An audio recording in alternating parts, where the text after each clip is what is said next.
Hi players, bonjour from Paris. My name is Asaf and welcome to my channel Easy Board Games. Today we're going to have an explanatory playthrough of Clans of Caledonia that was designed by Juma Al Juju. As always, if you learned something new or if you saw something that you like, please consider subscribing to my channel and help me grow this amazing community. Ready to learn how this game goes? Let the easy playthrough begin. Alright guys, so I already skipped a little bit of setup, but I want to make sure that we understand a few things. Since this is going to be a two-player playthrough, let's make sure that everything that we have over here is adjusted to 2 players.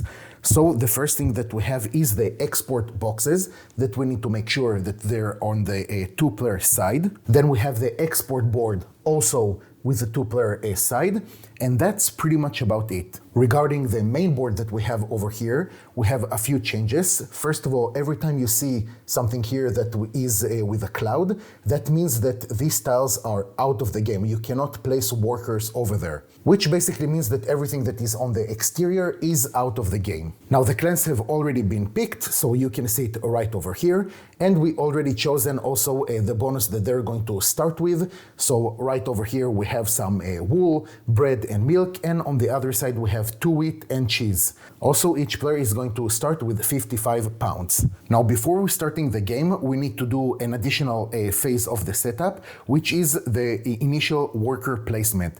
So starting with the first player, which is right now the white player, we're going to choose one of the workers, either a woodcutter or a miner, and we're going to place them anywhere that we want on the main board.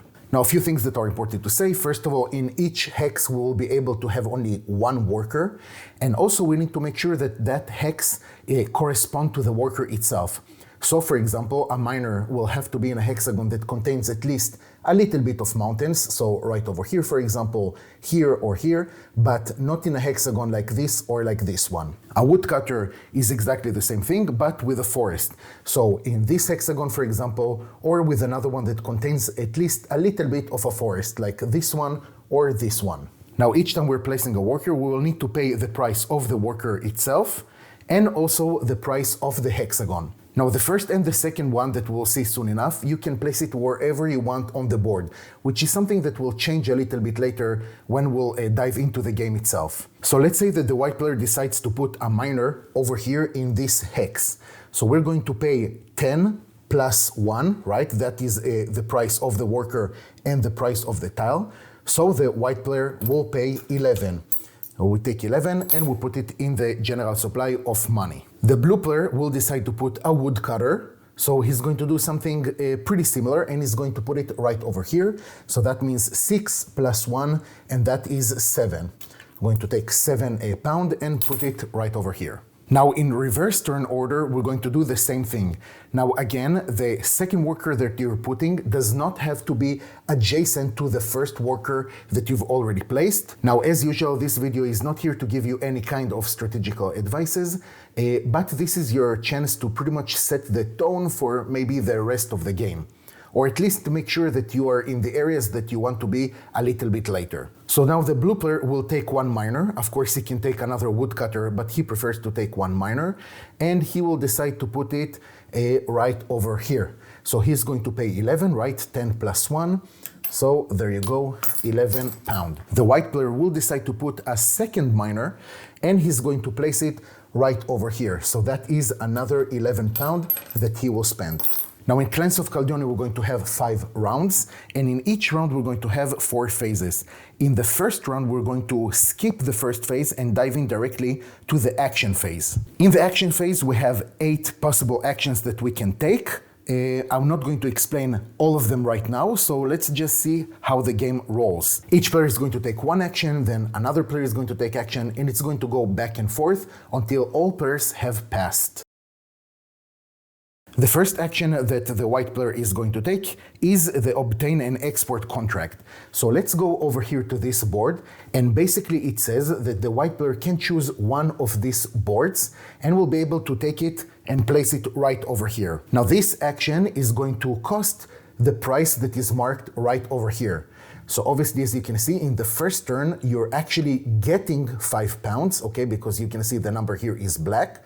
Then in the second round, it will be 0, okay, so it's pretty much free.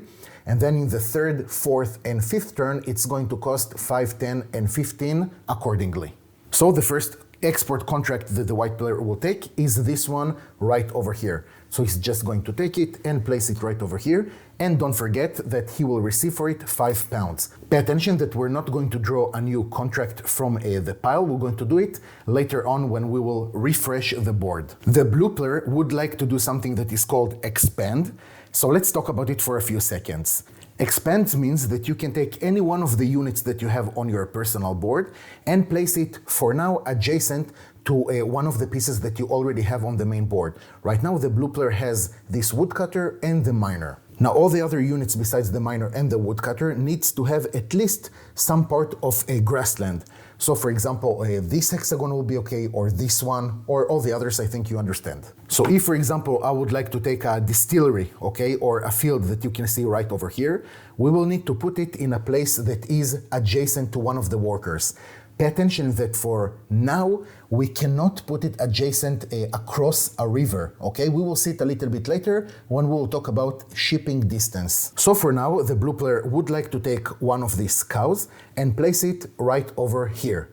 So a cow cost 9 plus 2, that is 11. So he's going to take 11 pounds from his supply and put it right over here. Back to the white player, he would like to perform trade. In order to fulfill this contract in a later step, he will need to have 1 cheese, right? Because he already has 1 bread and already has 1 wool. When you want to trade, you can take 1 or more of the merchants that are already available, and later on we will be able to purchase some more merchants and either place them right over here on top in order to purchase, or over here at the bottom part in order to sell. So for example, we already know that the white player would like to buy 1 cheese, so he will put 1 merchant over here and will pay the price, which is right now 10 pounds, in order to obtain 1 cheese. So there you go, 10, and you can take 1 cheese from the general supply, put it in his possession. Now the value of the cheese will increase with how many merchants you have spent on this action. In our case, it's only 1, so the value will increase by 1. So the next time one of the players would like to purchase cheese, the price will be already 11. The next action that the blue player would like to do is to upgrade shipping. So when we want to upgrade shipping, we need to pay 4. Let's first of all do that. So 10 pounds and taking back 6. And now we can advance the shipping marker 1 step forward. Now, as you can see right over here, the blue player can expand beyond rivers. Now pay attention that right now the blue player cannot still expand beyond locks. For that, he will actually need to upgrade his shipping a few more steps. So just for the example, let's say that he's upgrading 1 more. Okay, right now, if he has a unit in this tile, for example, he will be able to expand over 1 lock. In another example, if he is situated right over here and he would like to expand to this hexagon, he will need to have a shipping distance of 3 locks. Going back to the white player, now he would like to take an action that is called fulfill an export contract. So this is pretty much a big part of the game. Right now, the white player will need to spend all the resources that we can see on the left. In our case, it's 1 wool, 1 bread, and 1 cheese. This is the cheese that he bought in the last turn. He's going to pay it to the general supply, and a few things are going to happen right now. First of all, we can see the rewards on the right side. So not every time we're going to have here something that is called a direct reward. So if you can see right over here, we have a few examples like this. For example, to receive 5 gold, or to have a free expand action with a free tile or a free upgrade. Most of the times we're going to have at least one of the import goods that are going to increase. So let's break it down. Now the white player has completed this export right over here, this contract. So we're going to advance with the sugar cane 3 times. I'm going to take this marker and put it 1, 2, and 3. So it's not something that the white player has directly, but this will count when we'll talk about the final score. Going back to the blue player, he would like to do something that is called upgrade the technology. Now we have here 2 types of technology that we can upgrade. One of them is involving the woodcutters and the other one is the miners. So in each case, we will need for now to pay 10 pounds. Sometimes if we're going to have one of these upgrades, we'll be able to do it at a lower price, but that's not the case. So let's concentrate on what we have right now over here. So let's say that the blue player would like to upgrade the technology of the miners. He's going to pay 10 pounds, so he can take it right over here, and he's going to flip this token on the other side. Later, when we'll talk about the income, we will not look at the left figure that we have, we're going to look at the right one. So for now, when he will receive income for the miners, he will not receive 6 pounds, he will receive 8. The white player is going to take a small advantage since he already fulfilled one of these export contracts, and he's going to take another one. It's super important for him because at this round he's going to gain 5 more pounds. Right now he doesn't have any resources at all, so let's say that he would like to take for now this contract right over here. So he's going to put it in this location and he's going to take 5 pounds. The blue player, since he's really keen on showing you how the game goes, he would like to hire a merchant. So when we're hiring a merchant, we'll need to pay 4 pounds. So let's pay this price right now. And he will be able to take one more merchant into his possession. This is pretty helpful since later when he would like to make a purchase or a sell, it's going to be in his benefit to use as many as possible. The white player would like to expand. So what he wants is to actually put this field right over here. The field is expensive, okay? It costs 18 coins plus 2, that is 20. So he's going to pay this 20 pounds to the general supply, and he's going to take this field and put it right over here. Pay attention that this is, of course, adjacent to each other. The blue player doesn't have a lot of money, so he will take one of the contracts in order to at least gain this 5 pounds. He will decide to take this one right over here, put it in this place, and take this 5 pounds from the general supply. Back to the white player, he would like actually to buy now a bakery. So he's going to take this one and put it right over here, and he's going to pay 8 plus a 1, that is 9. The blue player feels that he still doesn't have a lot of money, so he would like to sell his cheese. He's going to take one of these merchants. He cannot take more because he doesn't have more cheese, and he's going to put it right over here. It's pretty good for the blue player because after the white player has raised the value of the cheese, the blue player will be able to take 1 extra pound for it. So he's going to put back the cheese in the general supply. He's going to take 11 pounds for it, so that's not so bad at all. But now since he sold 1 cheese, the value of the cheese is going to drop 1 back to 10 pounds. The white player doesn't have many things to do. He can either purchase one more merchant or either upgrade his shipping or actually pass. He would like to take one more turn and spend all the money that he has left to upgrade his shipping. So he's going to pay 4 and he's going to advance his shipping marker 1 step to the right. The blue player would like to expand, and now I'm going to show you the special power that this specific clan has. This specific clan has the power that every time they're going to put one of the buildings, pay attention, we're only talking about a building, so either the cheese dairy or the bakery or the distillery, they're going to have a certain discount. For the first one that they're going to put from a specific kind, they're going to have a reduction of 3. Then in the second and the third, they're going to have a reduction of 4. And then in the fourth one, they're going to have a discount of 5. So let's say that the blue player would like to build one distillery right over here, for example. So this is supposed to cost in general 11, right? But because it has this special power, so minus 3, it's going to be 7 plus 1, which makes it only 8. The white player has really nothing else to do. He would not like to sell his milk, which is something that you will see a little bit later on why. So he's going to pass. Now, since the white player has passed first, he's going to take his marker and he's going to put it right over here, and he's going to take the 16 pound that is stated right over there. And that means that the blue player can continue and doing different actions until he would like to pass also. The blue player would like to expand again and put one of his cows in the field.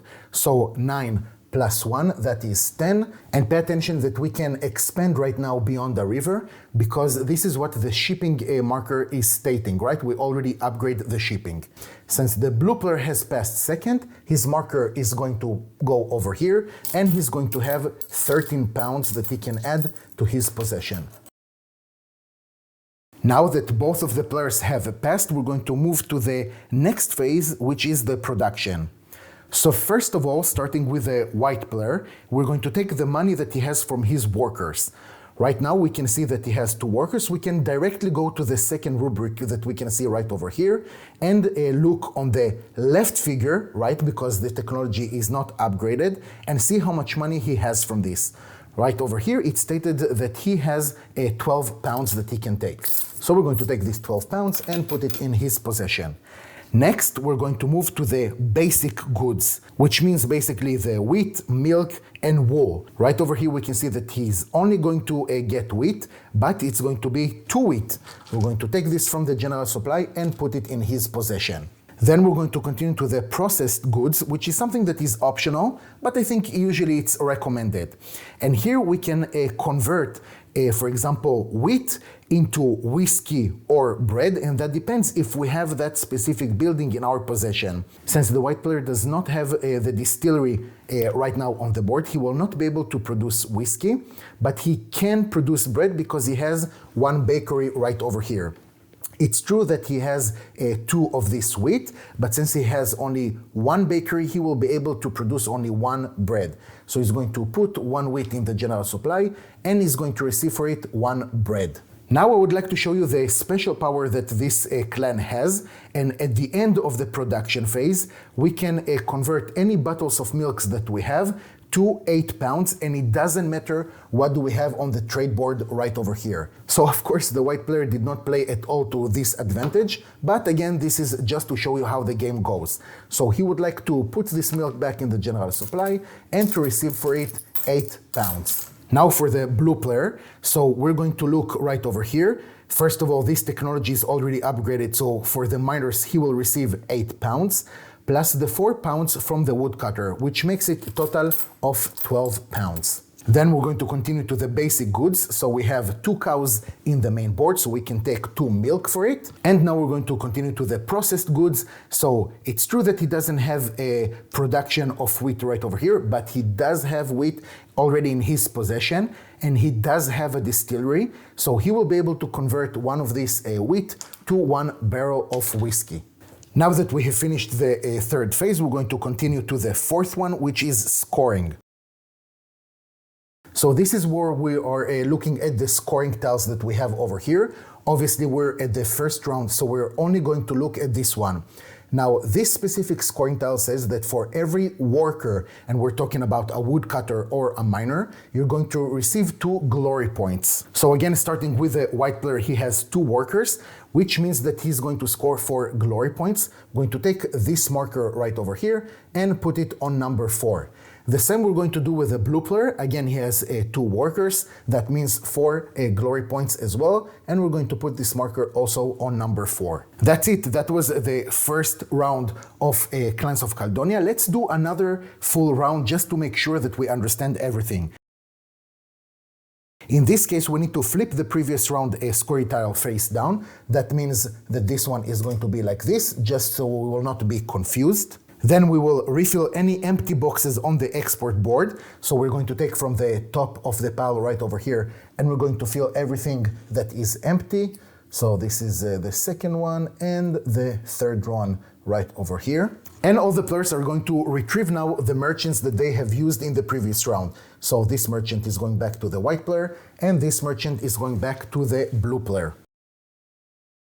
Starting with the white player, since he is the 1st player of this round, the first thing that the white player will do is to expand. He would like to take one of these cows right over here and place it, let's see, in this place right over here. So that is 9 plus 2, that is 11. He will try this time to play a little bit more to his advantage, at least to have much more money in the 3rd round. The blue player that did not pay attention, this is actually lamb and not meat that we already put on the table, will try to do something accordingly. So he would like to expand, taking one of the sheep right over here and place it in this place. So he's going to pay 8 plus 3, that is 11. White player would like to put one more cow on the field, so he's going to take this one. This is costing 9, and he will place it right over Here in this place, right, we can't do that because we already have the second step of the shipping, so we can cross rivers. So 9 plus 2, that is 11. The blue player will put one of his bakeries. So since this is the first bakery that he will put, he's going to have the discount of 3. So he's going to pay 5 plus the 3 right over here, which makes it 8. White player will put another bakery on the field. So he's going to pay 8 for it, plus, let's see, where do we want to put it? I think that the cheapest place maybe will be right over here, so that makes it a total of 10. The blue player would like to fulfill his export contract, and he's going to use the port for this. So here's the thing about the ports. If you have a port that is neighboring to you, okay, or in shipping distance, that means either neighboring like we can see over here, or let's say, for example, that we have this situation, okay, this is in shipping distance, right? Because we have now the second upgrade, and we have here one lock that we can skip on. Then you can use the bonus that we have from that port. So the use of a port bonus is only one time per player. So for example, this one says that when you're fulfilling one of your export contracts, you'll be able to consider like you have one more lamb or one more meat. In our case here, we will need to give 2 lamb and 1 whiskey. So how do you give meat or lamb since we don't have this resource? When you want to give one of those, you need to, slaughter one of your animals. In our case, it will be to slaughter this poor sheep right over here and put it back on your personal board. That means that you have 1 lamb for now.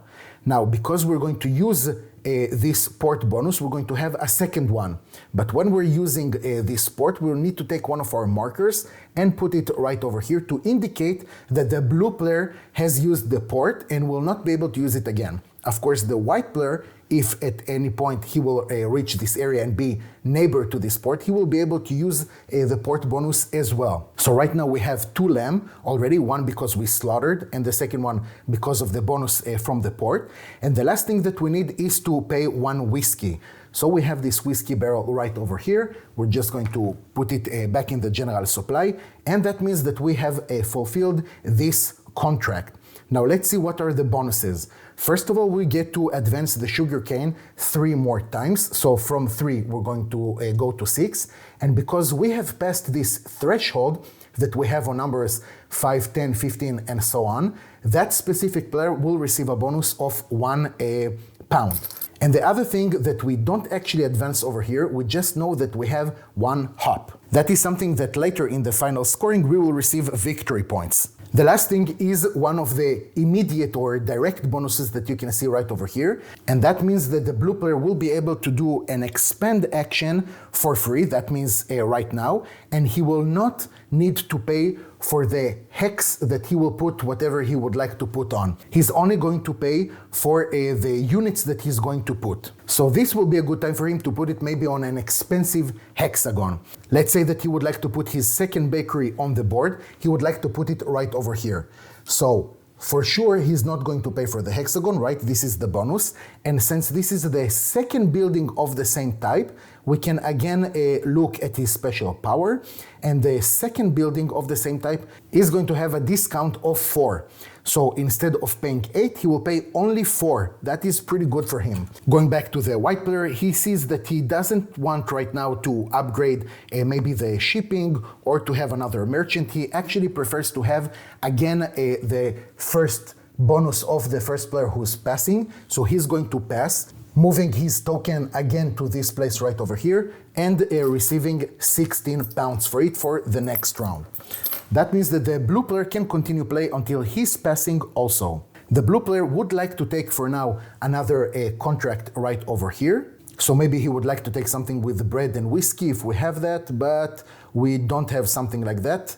But we can take this contract right over here. Maybe it will give him something a little bit later. Now, since this is the second round, he will not pay anything for it, right? Because here we can see that we have 0. His next action will be to expand. So he's going to put one of these cheese dairy factories, okay? Fromagerie, since we're in France right now, or at least I am. So he's going to take this. This is the first building, so he's going to receive a discount of 3. That means only 5, plus the 3 that he's going to put right over here, that is 8. And for the last action, he does have milk that he is not sure that he needs right now, and he is going to receive milk a little bit later, but he knows that he will need 1 cheese. So let's say that he would like to sell one of these milks that he have right now. Maybe it will give him something. We're going to put it right over here. He's going to take the price that is stated. For now, it's 5. And we're going to drop the value of milk by 1. So it is still 5. The next thing that he would like to do is to upgrade his shipping by 1 step. So he's going to pay 4. And he's going to advance this marker right over here. That means that in the next time, he will be able, for example, to expand right over here, because he can skip 1 hexagon with 1 lock. That is it for the blue player, so he will pass also, receiving 13 pounds from the general supply. Now we're going to go to the production phase. So again, we're going to look over here, and that means that the white player is going to receive 12 pounds, right? Because his technology is not upgraded. Moving to the basic goods, he's going to receive 2 wheat and 2 milk. So there you go. And now he will have the possibility to transfer this wheat into bread. He would like to do that, so he's going to take this 2 wheat and make from it 2 bread. So now he's already much closer to achieving his next contract. And don't forget that because he has this special power, he would like to convert this 2 milk into money. So 8 times 2, that is 16 that he was going to take from the general supply and put right over here. Going to the blue player, right over here he will get 8 pounds, plus 4, that is 12 pounds. He's going to receive, in terms of basic products, he's going to receive here the 2 milk, so 1 and 2. And now the question is what he would like to do. So first of all, he would like to convert one of these milks into cheese. So we finished with this part. And because he has only 1 wheat, he will be able to decide if he would like to have 1 whiskey or 1 bread. He would like to convert it to 1 whiskey barrel. So there you go. So again, we will need to look right over here what is the terms and score points for this. This one is saying that we're going to gain 3 glory for each 2 processed goods in your stock. So processed goods, again, I remind you that this is either a whiskey, cheese, or bread. So for each 2, we're going to advance 3.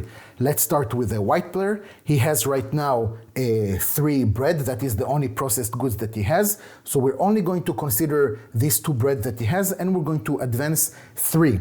So the white player from 4 points is going to have right now 7. Going to the blue player, he has only these 2 processed goods. That means that he has 3 points also. From 4, he will have 7. So that's it, you guys. That was the second round of Clans of Caledonia. Basically, we've seen, I think, 90% of the game. Okay, we saw all the different actions that we can take. We saw how to take contracts and to accomplish them. We saw how the trade board working. So there are a few things that I would just like to add, small rules. Of course, I'm not going to talk about all the possible clans that you can have or all over the different situations that you might have. But let's talk about 2 things that are important. First of all, I would like to talk about something that is called neighborhood bonus. So let's say that the blue player upgraded his shipping all the way up to here, okay? That means he can skip 2 tiles of a lake, of this lock, and he has right now, let's say, I don't know, a field right over here. So as you can see, right now he put a piece, okay, adjacent to the white player's piece right over here.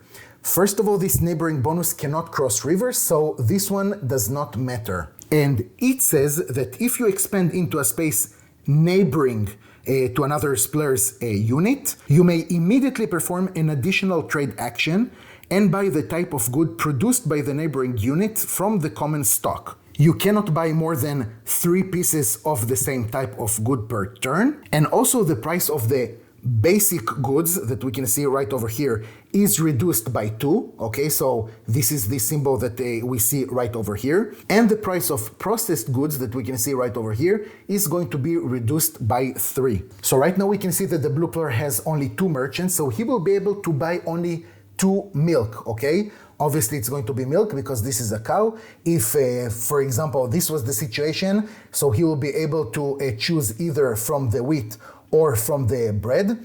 But right now he will be able only to buy milk. Pay attention, it's to buy and not to sell.